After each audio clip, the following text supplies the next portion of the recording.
Hi guys, it is my absolute pleasure and total honour to be with these three amazing ladies here this evening. We have got Parminder Southscott, we've got Allaire McMahan, we've got Siobhan Owens, and I am Rachel Meadows.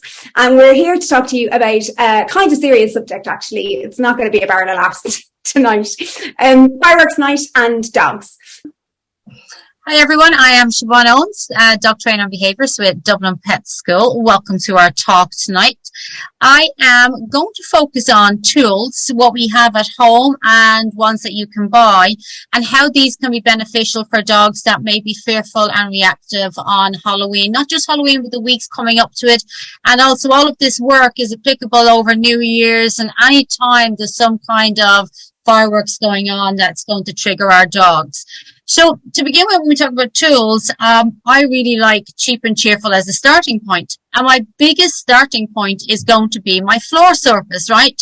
Because whether you live in an apartment, a mews or a mansion, the biggest area in your home is your floor surface. And if you want to contain the dogs in one room, I say dogs, I have multiple dogs. If you want to contain your dog or dogs in one room, you've got that whole room floor surface to use. Because what we have to remember is fireworks, unfortunately, tend to be prolonged. Certainly where I live, they start off quite mild early in the evening, then they kind of build into something bigger. Then there can be fireworks displays that can go on for an hour, and then they kind of peter out. So what you want is something that you can use over and over and over again, and you're not having to get up and refill. So for me, one of the earliest ones that I work with is the floor surface. And I use it because when we look at organic behavior with the dogs, our dogs like to put their nose down and to go foraging for things. And so we can use that as organically as possible at home. Now, I do, of course, teach my dogs to go find, and I'm the queen of lazy training. I love lazy training. I'm going to sit on my bum and I take my little shaker tub and I'm just going to tell my guys to go find and go find and go find. What they're finding must be valuable to them. Not what I think is valuable to them. I might think that their kibble is valuable, but it generally isn't. For most dogs, kibble is not really that valuable unless they're maybe some dog like a big lab, or my corgi that has no bottom on her. She would just keep eating and eating. But generally speaking, kibble wouldn't do it for my dog. So make sure what we are scattering on the floor is valuable to your dog. If there is dietary issues, of course, you have to take that on board. So the time to start with the go find, and you can do this 10 times a day. Just feed them as little as possible in the bowl and then sit on your bum at home watching the TV doing, hey, go find, isn't this great? And give them a history to that go find game. Obviously, when it comes to the week leading in and into fireworks night, we're going to probably want to up that a little bit more, make it so that the dogs are not just going around scatter feeding, but maybe that we can keep them focused a little bit, particularly if they are dogs that might panic when a loud bang goes off. So you can then look at your tools. Now, if you want to go cheap and cheerful, I'm just going to pick this one up. This is a delivery box from a certain company. You might guess which one it is. But these are quite sturdy little cardboard boxes. And inside them, you get this really sturdy little cardboard paper. So it's a bit better than just your average kitchen paper. It's a little more sturdy. But you can put in, again, your diced apple, your carrot, your peas, your kibble, your bits of chicken, and scrunch them into them and put them inside that box. And make that as hard or as easy for the dog to access to so that they can get in it. And so you can have your little table of stuff ready to go as the night goes on and the fireworks get louder and a bit more intense. You can start introducing these. You can start with your go find and then introduce your cardboard box. And if they shred that paper inside, great. Because once they're in there and they're shredding and they're occupied working, they are not on panic and on alert mode listening for the fireworks. So I've no issue with using that at all. Then, of course, we have products that you can buy on the market. There will be some people whose dogs already have a history to using these, which is fantastic. So they might be something like your Kong toys or your Canine connectables. But if your dogs have no history to using them, now is the time to start. You want to make sure that the toy is the appropriate size for the dog, that it will last long, and that it's not going to be demotivating. So believe it or not, some of these toys are quite hard, and the dogs will look at them, get the surface bit, and then they won't continue to work for it because it's too hard for the dogs. So some of my guys, the Kong toys, they wouldn't bother working. It's too hard. The rubber is too tough for them. But some of the other ones, like the connectable ones, the hole in the toy is much more accessible. It's more open. It's bigger, and you can actually put peanut butter or yogurt on the rim as well of them. So if you, someone that maybe has tried toys before, and you said, oh, he's not into them, maybe look at the different toys. Look at something else that you can make sure your dog can see and access fairly quickly, okay? So they're the kind of things that you want to look at. And again, I did mention just on a safety aspect, make sure the toy is the appropriate size for the dog or dogs at home. My Great Dane once swallowed a Kong. It came out 2 weeks later in perfect condition, faded, but you know, it came back out that side. It wasn't for her. I gave it to my Lurchin. He went click. And then the Dane said, thank you very much, and swallowed. So do make sure they are the appropriate size for your dog. We do want them, particularly if they are a dog that is already showing signs of fear and worry. You do want them to be immediately able to access and get stuck into the food. So lick mats are a fantastic idea. If you haven't seen them, these are things you can pick up. And I'm going to give you my cheap and cheerful tip on a lick mat. A bat mat. It's rubber. It's got the little grooves on it already. I have got these big ones for £3 in the Euro shops, and I just sliced them in half, rub my peanut butter on them, roll them up and pop them in the freezer. So you've got these bigger surface areas that will keep the dogs going longer and longer. And as I said, they are cheap and cheerful. So again, just to summarize these, tools don't have to be something fancy, but they do have to be something that your dog already has a history to and or is willing to work for them and can access them fairly quickly. Think of the prolongevity of them. So think of the fireworks going on for 6 or 7 hours, and look at the likes of your floor surface. Look at scrunching up a towel, kibble in it, rolling the towel up and letting the dog use that as like a snuffle mat. Cheap and cheerful. Doesn't have to be anything expensive. But if you do need to go down that road, you need to keep the dog occupied longer and longer, then look at using your toys, but you need to make sure the dog is interested in using those toys. So that was my tools that we can access, that everybody can access organically. Egg boxes, anything at all that you can access. The inserts, the kitchen rolls are great. Put the kibble in there and fold them up as well. Ice cubes, another good one as well that you can use, and these are just cheap and cheerful. Everybody can use them. So that's my focus on my toys as such, on my tools that we would use on the weeks leading up to it. But there is one more one that I do want to bring attention to, and when I did my talk recently on fireworks as well, I had forgotten to mention this. I have 2 dogs with additional needs. So we have Cody, who is blind and deaf, and Edison, who is deaf.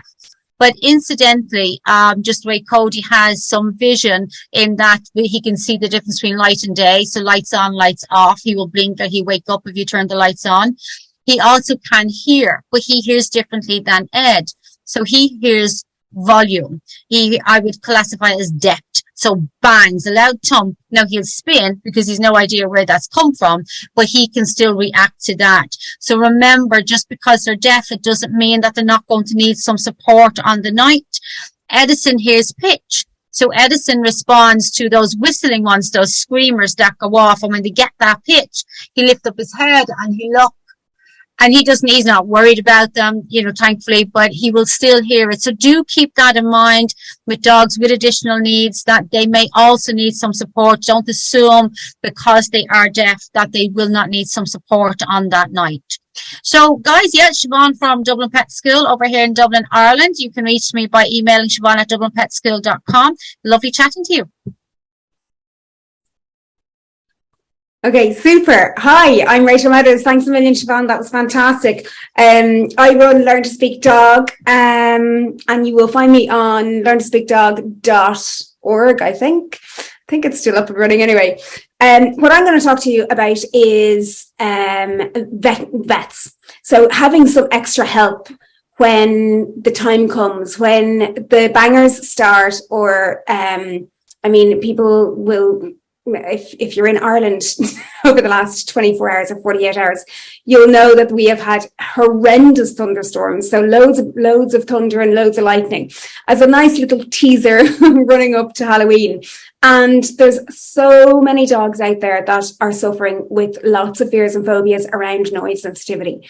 So look, if you are at the point where you live in a housing estate and these bangers and fireworks are going off from like 2 months prior to Halloween and it's relentless and it's ongoing, then I would definitely recommend, if you've tried everything else, I would definitely recommend consulting your vet to get some veterinary support for your dog through these times. Like, what does fear look like? What does stress look like in your dog?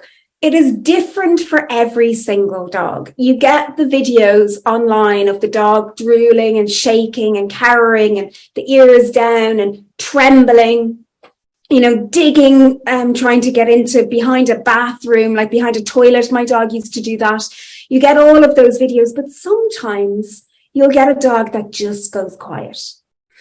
That also can represent something that's not sitting right with the dog, something that like a stress response where they just shut down. So if you know your dog and your dog has a baseline behavior and there's a variation in that baseline and the context is there's bangers going off, then I would certainly reach out and speak to somebody. All of us here are really happy to have a telephone conversation with you. Reach out, talk to us, lift the phone to your vet if you think that this is a serious problem. Does your dog have a sensitivity to like your fork falling on the ground? Does your dog scoot off with his tail between his legs and get a fright? If the door bangs, does your dog get a fright? Does your dog get a fright or react like if something really small happens, like a bang on the TV, or like you put your remote control down on the coffee table and dog startles? Are there those kind of things happening when there's no bangers? And if so, then what happens when there are louder bangers?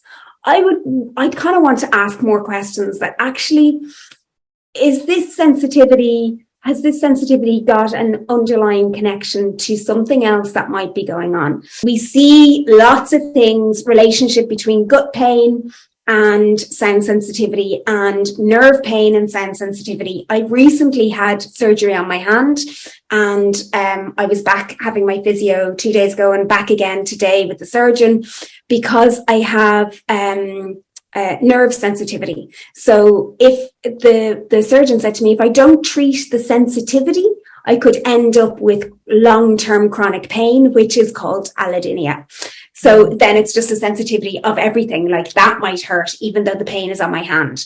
So we need to look out for that for our dogs too, that if there are sensitivities, don't ignore them. Anything lasting, so any noise phobias that then generalize. And what I mean by generalize is like, okay, so there was a loud bang and you were in the car park of Tesco's when the loud bang went off.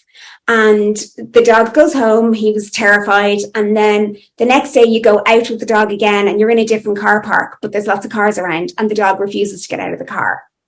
The dog may be generalizing the fear that he felt in Tesco's car park to car park situation with the noise, but also there may be something health-wise going on for the dog, which then you most often see dogs that have an underlying health condition generalizing much quicker and much faster than dogs that don't, that have just been scared by a big loud bang. So just watch that for long-term effects of what happens after Halloween. Is your dog now, does your dog continue to have this noise sensitivity, and is it getting worse? Is it progressing, or is it generalizing? Is it to something that he was never scared of before and now he is? I would really be just asking questions about that and making sure that there isn't anything else going on. And if you think, if you suspect that, lift the phone, talk to us, because that quite often can be the case. So look, I'm going to leave it there. And who am I passing it to? Am I passing it to Parminder? Yeah, are you ready to take over? I am. Super. Yeah. Thanks, Rachel. Really appreciate that. So I'm Parminder Southscott. I run the Canine Culture Club, which is a Facebook online group, and I'm specifically sort of driven to work with timid and sensitive dogs, and dogs that are sensitive to the world generally. And I support emotions at both ends of the lead. So I'm also looking at human emotion, particularly when it comes to our dogs. We can be very tuned into how our dogs are feeling, and our dogs can feel how we're feeling as well. So I'm going to bring up some conversation around just the general daily activities that we do with our dogs during the lead up to the fireworks season. And that's from fireworks in the UK right through to Thanksgiving and then Christmas celebrations as we go into the new year. So I'm going to start with dog walking. And I think that it's very common knowledge that we would be looking at possibly changing the time of days that we walk our dogs, and maybe where we walk them might change as well. I'm all about the environment, so I think it's really important that we sum up what's going on in the environment for the day. And, you know, some dogs that usually would be happy to be off lead, if you look at them, you can often see if they're beginning to become a little bit anxious or a little bit unsure about the environment. And in those instances, I would say don't be afraid to stick them back on a lead or a leash. Because, you know, keeping them safe is your priority the whole time that you're out with them. And a tip for this time of the year would be to double leash them. So you might have a harness and a collar on your lead, a flat collar. And so that's really important to maybe double leash them, because then you've got two methods of keeping attached to each other. Make sure there's ID visible on the dogs as well. And I would also suggest that you make sure that when you're walking out in areas that you're both familiar with, that you don't become complacent in those moments and just keep a rough eye on your dog, because at any given moment, if something spooks them, they could be gone. Quite often dogs, they act out of character when they're anxious, and even the most solid, sturdy, best relationship you have with a dog can sometimes just be completely blown out the water when we put them in situations that make them frightened. So that's my tips for whilst you're out walking. I would also look at maybe walking them at different times of the day. I would certainly try and keep the walks in daylight if you can. If the weather's unpredictable, there's been a lot of wind, a lot of swirling around of leaves, that can be very disorientating for the dogs. And so sometimes it's better to keep your dog walk shorter and to keep your dogs closer. So playing games a little bit like Siobhan has just said, where you might scatter some treats around, you might take something to do with them, is a really good idea to have to hand. Also, I think that with the walks, if you take them to areas where they can really engage their nose with the environment, that is an absolute incredible thing to do with your dog, and it can slow them down. Now, when we slow our dogs down, we bring their arousal levels down. We can also help to calm ourselves down as well, so we can really get into that moment. I quite often call those moments walking as if you're walking along as if you're Bob Marley, you know, and you really go into the nice reggae walk.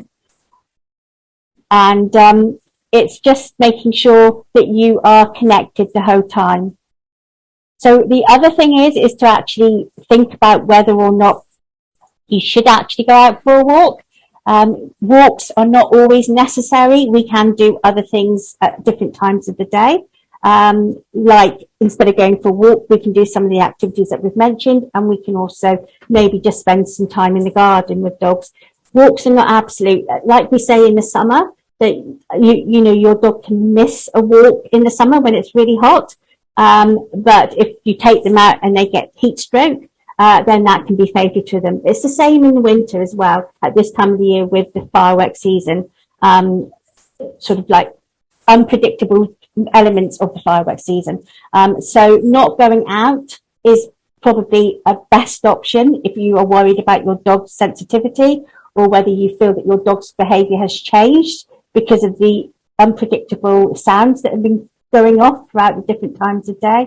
So that's really important as well. And then from the dog walks, I would definitely be looking at home management as well. So I'll start off in the garden. Just make sure that your fences, your hedges, your gates, your garden gates are all secure, that there are no small holes. If you've got things up against your fence that the dogs could jump onto to then jump off out the other side, I would even consider maybe moving those things. just to stop the opportunity for them to use it as a springboard to get away from the property. Because again, dogs are very, very selective. And if they are frightened, they just go, they will bolt. Even your trusted Fido, who's always by your side, might suddenly just disappear, because they are so in tune with the environment, and any noise, anything that's unpredictable can really frighten them. So just to go back on that, we're looking at the hedges, we're looking at the fences, and we're looking at the gates, making sure they're all safe and secure, and that actually there is nothing in the way that can actually help the dog to escape. Maybe you would want to put a note on your gates to your property to say, please close the gate behind you. You might ask people who might be visiting to text you before they come into the house rather than ring the doorbell, because again, that might stimulate a reaction. And also, if you know somebody's coming in, so if you have a member of family who comes in and doesn't always close the door straight away, you might just want to text them and say, just let us know you're coming in, and we'll make sure the dog's okay. With the garden also, if you've got a new dog, like a puppy or a rescue, as well as a socially anxious dog, you might want to take them out on the lead. I know that sounds a bit strange, taking your dog out on the lead to go to the toilet, to potty, in the daytime, in the evenings. But actually, why not? It's not going to be a problem for you, and it's not going to be a problem for them, for you to both be connected to each other.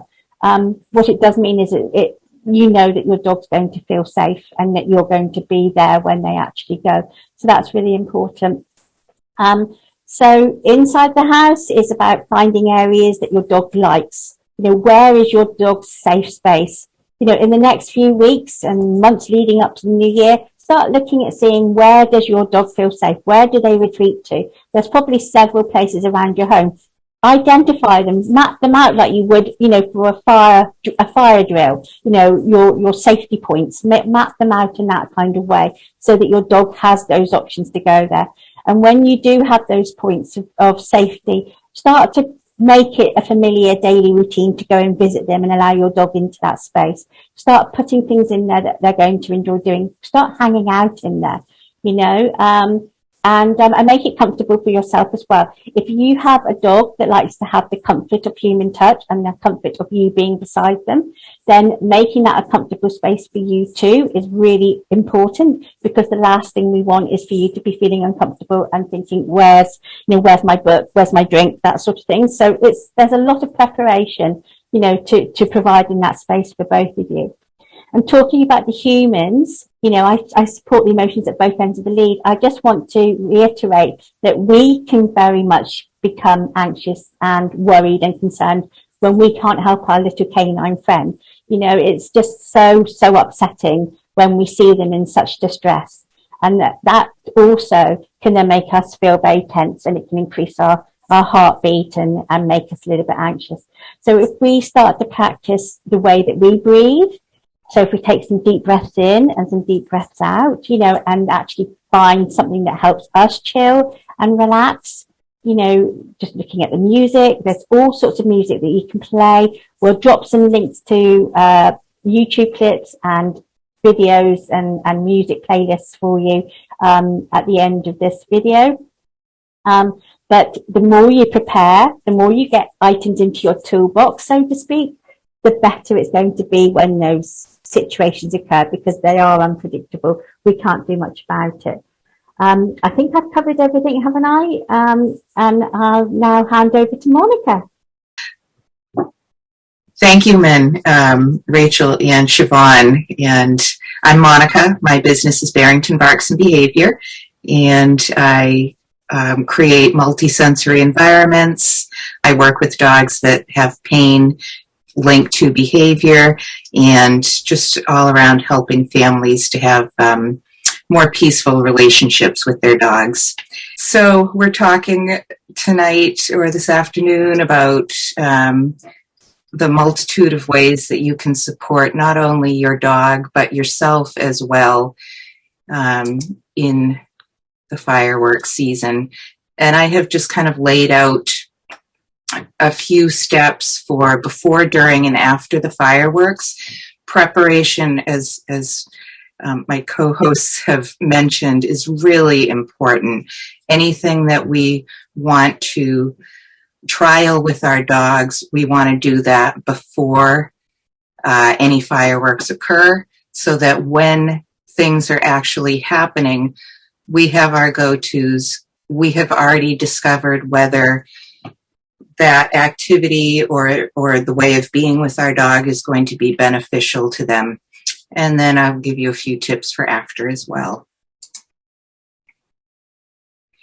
So my main focus, and I'm sorry if some of this is not showing, my main focus on the before is to establish routines that the dog can use as go-tos to help keep, as Min mentioned, their heart rate down, and keep them in a less aroused state, so that when those fireworks occur, they're already at a baseline that is nice and calm to start. And we can relate this to humans. If we have stress upon stress upon stress, that last event that occurs really sends us over the edge. It's really difficult. So one of the things that I like is routine chewing. This is just good for dogs overall. Poppy's eating, I think, a part of a chicken carcass here. Not everyone is comfortable with that type of feeding, and that's fine, but find something that you and your dog both feel good about, them spending some chewing time with. A little bit different than licking. They're really working their jaw.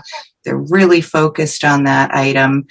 And if this is something that's routine outside of maybe worrisome events, then if you present this chicken carcass or whatever item you have to your dog, around that time, they immediately know what to do with it. I like to spend time every single day outside of any big events, working on helping my dog to chill out when I chill out. And it's something we practice both at home, indoors, outdoors, and on walks. And it's just as easy as picking a spot and sitting down, maybe doing some breathing myself, looking at my surroundings, and just waiting for my dog to mirror my behavior. She sees that I'm not doing anything exciting, and I might give her a quiet hand signal that says we're just resting right now. And this is something that can help during fireworks if it's a routine that both of you have developed during an event. If I sit down, my dog knows that this is what we do. We just chill out. Oops, I've lost my cursor. So Min had talked a little bit about, walking, whether you even need to walk. I agree that there are times when you don't have to walk your dog, but if you can feel relatively safe earlier in the day during daylight hours in some places that both you and your dog feel relatively safe, doing some slow exploration is another way to meet some needs of your dog as well as yourself without getting that arousal level really high. And this is quiet exploration. You can see my dog is leashed for my own peace of mind in this environment, but she is able to move about with as much agency as possible while still being safely connected to me, using all of her senses that studies have shown the effect on heart rate, again, of slow sniffing. So we're keeping the arousal levels low, but we're meeting needs at the same time prior to any big event. And if this becomes part of your dog's daily routine, this is a lifestyle. this slow exploration, this supportive curiosity and agency. And again, that's getting your dog to that baseline of really good welfare so that those big events that happen are more easily handled. I love enriched environments. Again, this is something that you can set up for your dog prior to fireworks and have them do. If you're not going out on your walk, if you don't feel that that's safe, you can do this inside your house. It does not require any food. This can just be a collection of novel objects or maybe some things that you've gathered from outside, from your attic, from your garage, maybe some things that the dog doesn't normally interact with that they can explore in their own time and how they would like to explore.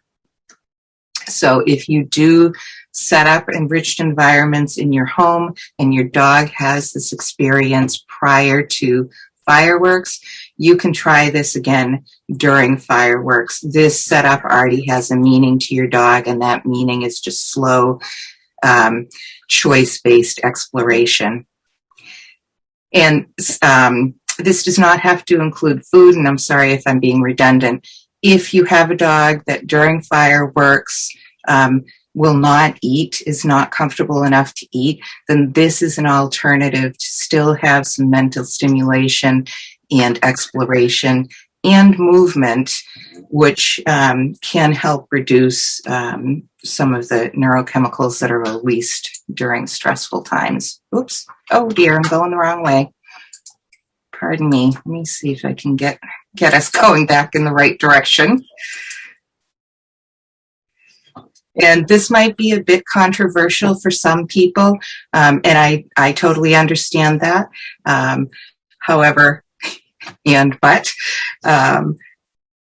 the dog is one of the only animals on the planet that cannot relieve themselves without our input. If your dog is too afraid to go outside during fireworks and they need to use the facilities, not being able to is going to add to the stress. I know we've all been in that situation where we're just desperate for relief. Oh my goodness, you can't focus on anything else. So having an area for your dog, maybe you have a garage, maybe you have a basement, maybe you just have a separate room. This is something that can help keep the dog from kind of adding more and more stress onto them. If you're going to set up an indoor toilet area, you could start with this kind of setup outside prior to the event. You can fill it with grass or, whatever you want. Potty pads, start it outside. And then you can just bring it in as an option during the fireworks. And then if you say, okay, I don't want to have this in my house, that's fine. Move it back outside. I will say there are some people, and Sindor Pangal is one who is a big advocate for always having an indoor toilet area for our dogs. I have to say I'm on board with that. All right, let me see here, moving along. Another little tip is learning the universal hand signal. The universal hand signal is a type of communication that can say many things to your dog, and this is something that was developed by Torrid Rugas. The universal hand signal could say, I've got this, no worries from you. It could say to the dog, I'm going to exit the room, but I'll be right back. You can stay there if you want. It is not a wait cue. It is a form of communication. And this is something that could be used if you've learned, if you become accustomed to using this. It's something that could be used during the fireworks. If a firework happens and you see that your dog is distressed, you could give that hand signal as I've got this. again, I'm going to go back to Sindor Pangal. You could walk to the window, look out and say, oh yes, that was a firework. It's done now, and come back. So you're having an ongoing conversation with your dog. You're acknowledging their emotions and reaction, and you're letting them know, I've got this. I've got your back. I'm here to support you, which is kind of what we all want to do. So I'm not sure if Parminder mentioned this or not. So we're in the fireworks now. There's no escape, or maybe there is. If you have it in your power to do so, it might be the perfect time for you to pack up your dog friend and find a quieter environment. It seems so obvious, and obviously this option is not available to everyone, but there's nothing wrong with changing environments if it will be helpful to you and your dog. If you can't do that, going back to what Parminder said about taking care of ourselves, perhaps on one of these evenings, you might ask a friend to come over. Sometimes we are so stressed by the fact that our dogs will get stressed that we get into this kind of endless loop of, oh my goodness, I'm so stressed, you're stressed, and you're not able to really provide the calm comfort that your dog needs. And sometimes having that human friend with you can just set the tone right off the bat. Same with your dog. If they're the kind of dog that gets support from another canine companion, invite them over. You know, I realize not all of these are going to be possible or appropriate for every dog family, but just some things to consider. I think it might have been Siobhan that spoke a little bit about some masking in the house. I would just use a little caution if you're going to layer sounds on top of each other, that you're not making such a huge noise in your house that your dog is like, whoa, this is too much. Choose music or fans or white noise that you already know that your dog is not distressed by, and layer a few of those at an appropriate level. And it's something you can try out ahead of time and see outside of the fireworks how your dog reacts to that.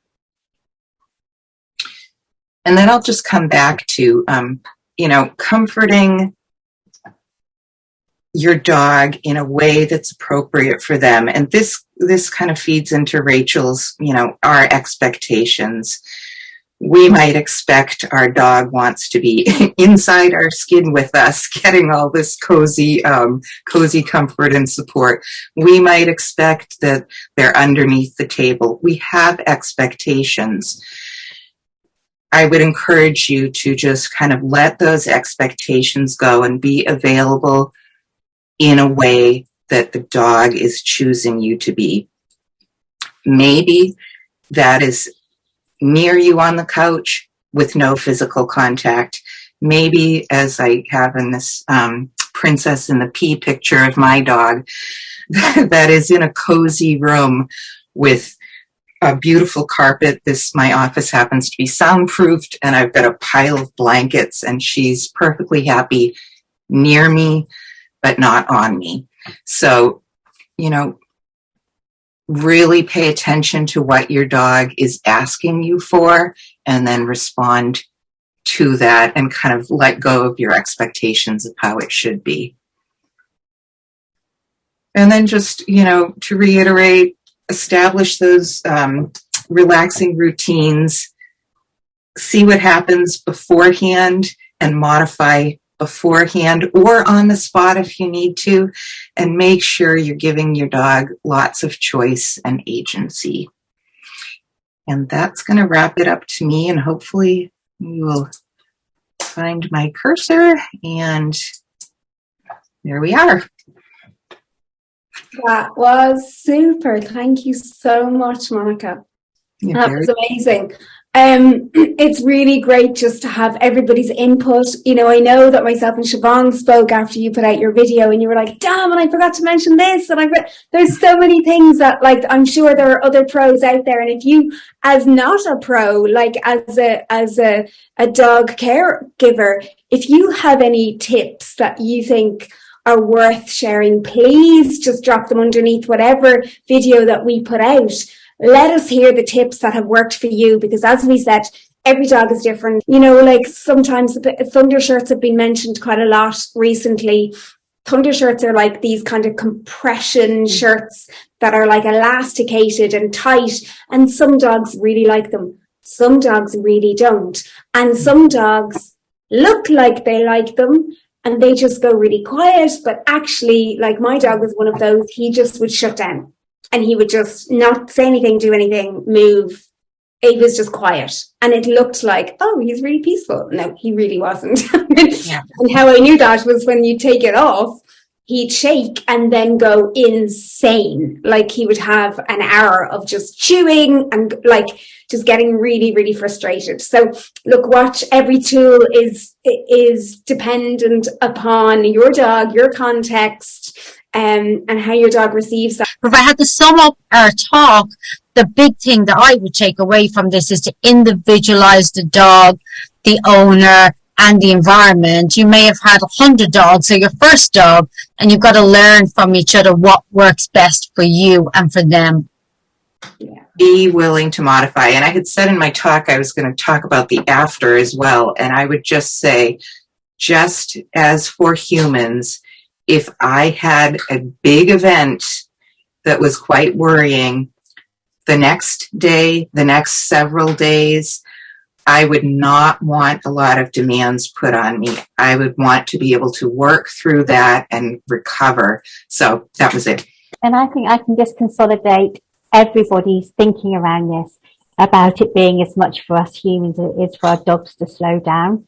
I think that we've all touched on it, and maybe we could have gone into it in more depth.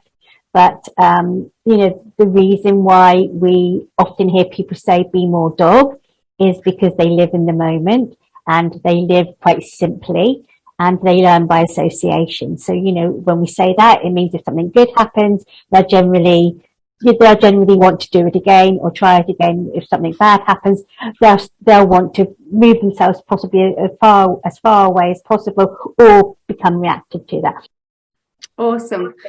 So I was thinking, to wrap up, shall we just bullet point what we spoke about, you know, or just give your top pro tip on coping strategy in like 30 seconds or less? How does that sound? Siobhan, do you want to go for it? Okay, so if I had to sum up, tools don't have to be expensive, but they can be accessible and need to be accessible, and preferably something your dog has a history to already. So no point in introducing the new toy when the dog is already triggered. It's like trying to do a maths puzzle while you're going up on that roller coaster. It's not going to happen. So tools don't have to be expensive. You need to make sure your dog has a history to them already. And just because you bought them, it doesn't mean he'll be into it. So give the dog the time to get into the puzzle or into the toy that you may be planning to use on the night. Super. Okay, great. And to sum up what I spoke about was pain and behavior. I would suggest that you start observing your dog well before there's any big scary noises, and just make note if there's anything that your dog is showing signs of some fear, some distress, some anxiety around.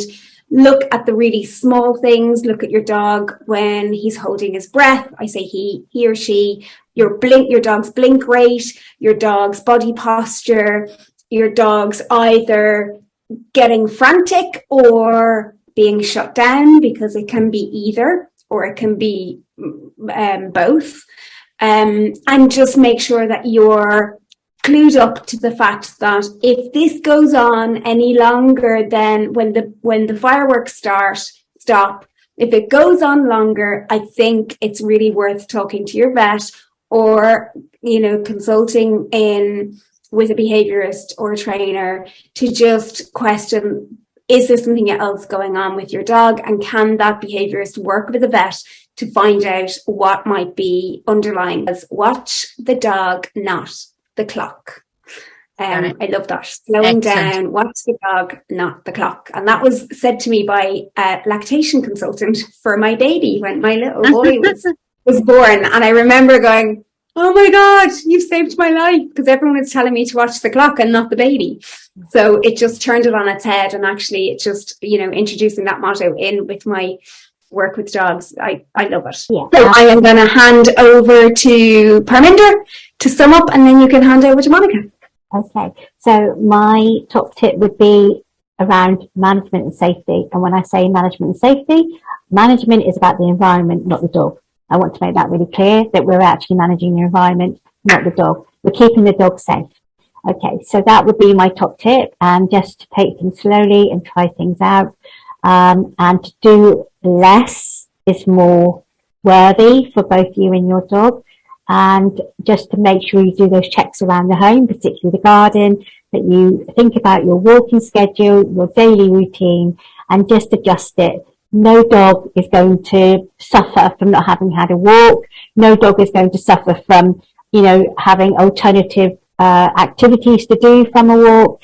And as Monica said, and I'm sure you'll reiterate this, give them the options that maybe we don't make available on a day-to-day basis, like having an inside toilet. So those are my tips, and I'm going to hand over to Monica now. Oh, it's hard to follow the three of you because everything that you've said is just so important. I will also follow along with, the relationship we have with our dogs, being that we are such social beings, is at the forefront of everything. And my suggestions for things to do with your dog have a direct impact on you as well, on your nervous system. We want that co-regulation. We want to not be adding to the stress for our dogs. And in order to find that path, we need to, thank you, Parminder, we need to slow down ourselves. We need to think. We need to plan, we need to observe our dogs, and we need to be willing to modify and get those expectations out of our head. So I would reiterate, slow down, release your expectations, try to see with your eyes what is in front of you, not what you think is there or what you want to be there. Just take it in as it is. Try and modify. Awesome. Oh, guys, that was amazing. Thank you so much. I hope you guys at home have enjoyed this.